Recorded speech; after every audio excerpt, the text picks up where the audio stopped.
Hi, it's Jessica Namasa with WTF Health. What's the future of health? I'm talking to the who's who of health tech and healthcare innovation in the Digital Health Studio. And joining me right now, I have Alain Labrique. He's the Director of Digital Health and Innovation for the World Health Organization, the WHO. I love it.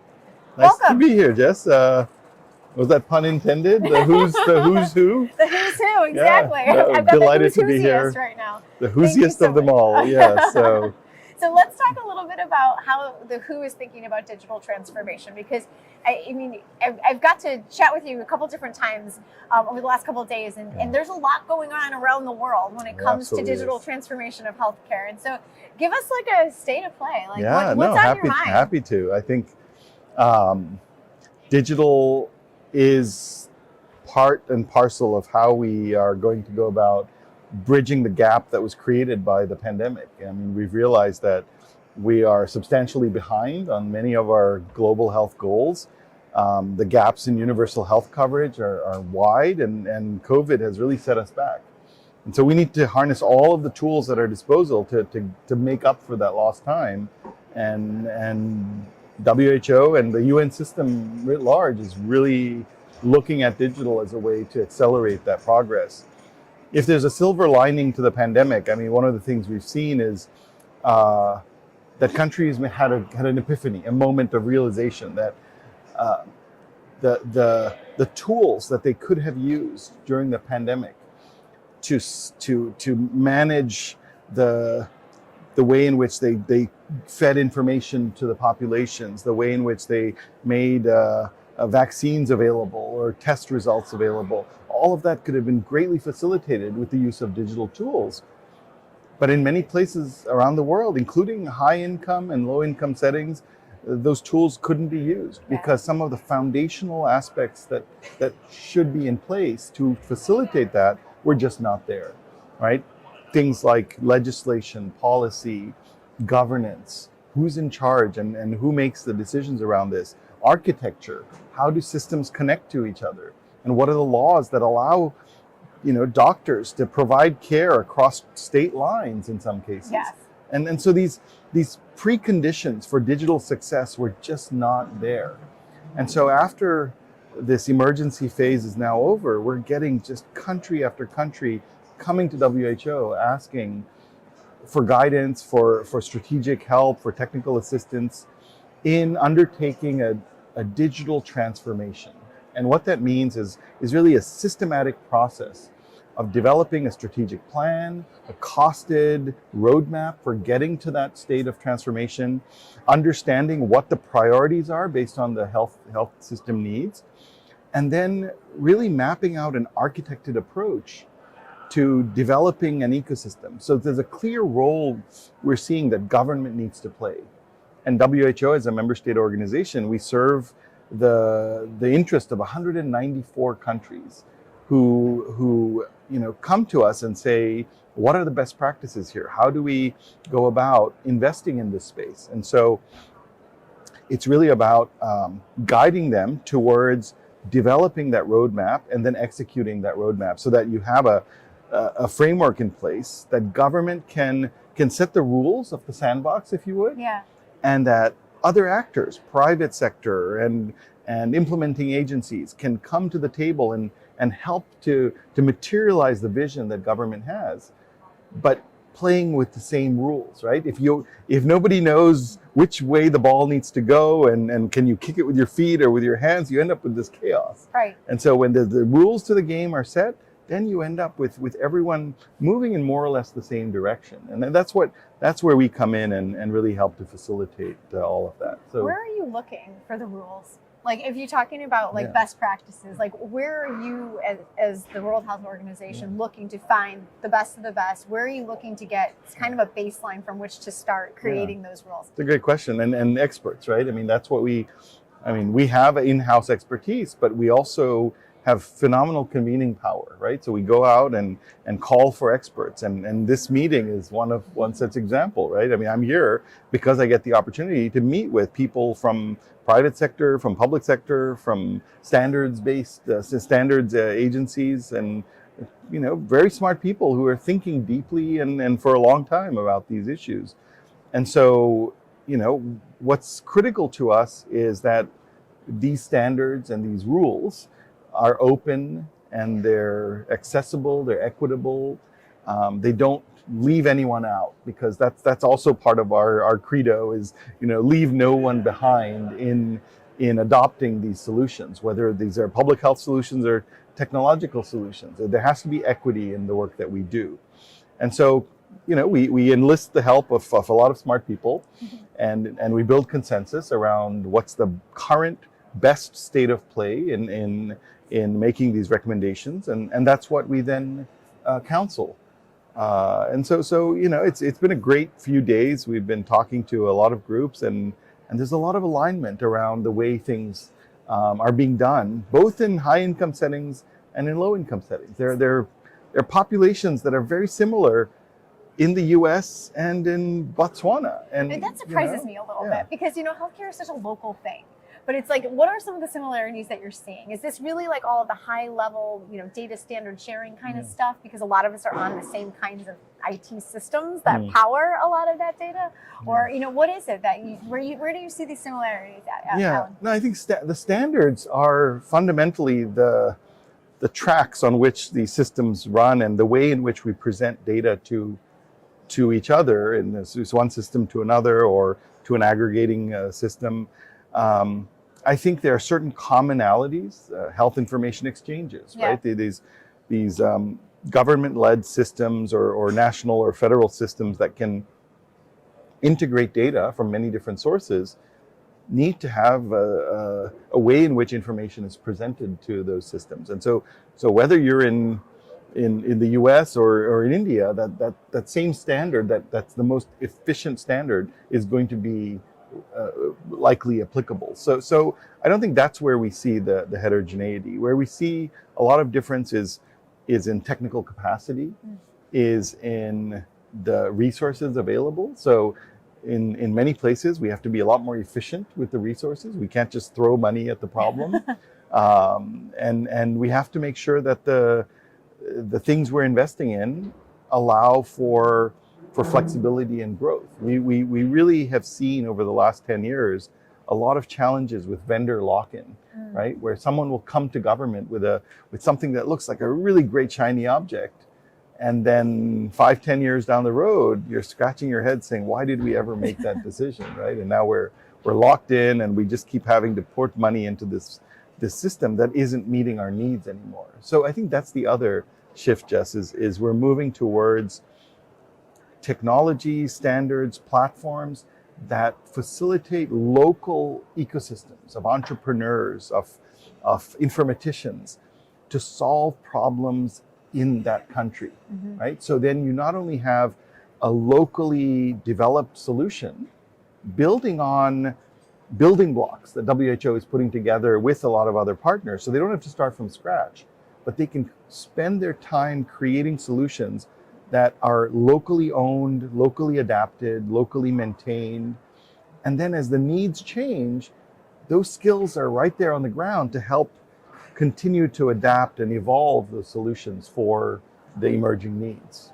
How do we avoid like the digital divide in all of this? I mean, that's one of those things. I mean, who you guys work with, all countries, different socioeconomic levels. And I know you said there's some commonalities here, but there is real concern that some countries will be left behind or whatever. So how are you addressing that? And do you have any advice for some of us who are doing work, even if it's just in a particular company, in terms of how to think about making sure that technology is inclusive, is focused on including like all different socioeconomic groups, and that we aren't perpetuating a really large systemic problem of have and have-nots?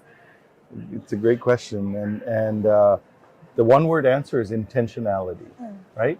So we talk about user-centered design. We talk about engaging stakeholders from the beginning of the process, and I think that there's no alternative to that. You have to go into build these systems engaging all of these stakeholders from the outset. You have to go in with a mentality of asking that question, who could we be leaving behind, and how do we prevent that from happening? Do we need different channels to allow folks to participate in these systems? Do we need to make these systems friendly for text message enabled phones as well as smartphones in certain contexts? Do we need to subsidize the services for certain groups of people? And the one topic that we've been talking about today, especially, is competencies and training. And it's about building capacity. You have to think about building capacity, not just of the informatics workforce, but about the health workers who are going to be using these technologies. Are we investing in making sure they have the skills, not just to use the software, but to just interact with technology, right? Do they have the knowledge of how to troubleshoot a device if it turns off in the middle of a session? And then also educating the users, the public, the consumers. Someone used the term earlier, digital public health, right? Which was, we train our kids to wash their hands as part of the routine things that you do to stay healthy. How do you stay digitally healthy, right? As patients are given access to their data, what does the public need to know about living and existing in a digital health world? And so it's things about, data privacy, data security, understanding the rights that you have as a patient to own your data, and that you have in most settings, you should have the right to decide who gets to see your data and what data you release to whom and for what purposes. So there's education, there's technological capacity building, and partnerships. I think the last part of your question is making sure that we don't just tackle these problems as WHO or as a government alone, because we're not going to solve these big problems by ourselves. We have to engage private sector. We have to engage NGOs, right? There's a lot of academia. All these people have to come to the table. And so one thing I announced this morning in the keynote session was the fact that we're launching a global initiative on digital health, which is a WHO-hosted network of networks to try and bridge some of these gaps. And I was referring to it earlier as the threat of entropy, right? The more energy you put into a system, unless there's coordination and careful partnerships in place, what can happen is the molecules start to fly everywhere, right? And so what you want to do is make sure that energy is channeled. Right. And we're all working towards common objectives, common goals, keeping the patient and the citizen at the focus of what we do. All right, Alain, so, in your role leading, digital health for WHO, I got to ask you then, in all this collaboration, this is such a change-filled time right now. What's keeping you up at night? Like, what's the thing you're worried about? You're like, the standards, or like, what are you most anxious or eager to start working on, so that it's not sitting out there as a problem to be solved, but rather a problem that we're all working on? So the thing that keeps me up there are two things. One is fragmentation, and the other is wheel reinvention. Reinvention. We don't have time for either one. Fragmentation means people starting to move in different directions, and you end up with inefficiencies in the system where people are doing different things but with the same objective and not talking to each other, not sharing experiences. And wheel reinvention is part of that, right? So it's where you take the few resources that are available, and with climate change, with global geopolitical tensions and conflicts, with economic stresses, the amount of money available for global health isn't increasing, it's decreasing, right? So if we go into this thinking, we can just waste our resources, we're very, very wrong. So we have to be efficient, we have to be optimized in where we put those resources. And part of that is saying, okay, what is someone else doing that I can build on? And that's really, really critical. So one of the things we're doing is looking at digital public goods and digital public infrastructure and building blocks, right? So generic pieces of technology, of code, of content that we can bring 80% of the way, 70% of the way to having that finished product, where you're not doing the heavy lifting and starting from scratch every time you're trying to solve a problem. And so by bringing the community together and making sure everyone can contribute to those pools of resources, we prevent wheel reinvention, Yeah. right? And so you optimize resources, you allow everyone to have pride in the fact that they have built the final product, maybe with a sufficiently advanced starting point, but everyone wins. Yeah. And we're pragmatic about the resources that we have to work with. All right, what are you most excited about? Wrap us up with that. Like, what's I'm- the thing? What's the I'm thing? actually very excited by the pace at which we're moving. Really? right? Do you think it's faster than before? I think the pandemic has woken people up. We have politicians and governments talking about enterprise architecture, about Architecture. I can't believe it. about standards and interoperability, right? I mean, this would have been something we would have dreamed about 5 years ago, and now there's a real realization that we can't just keep, pawing in the dark and hoping we'll hit the right solution.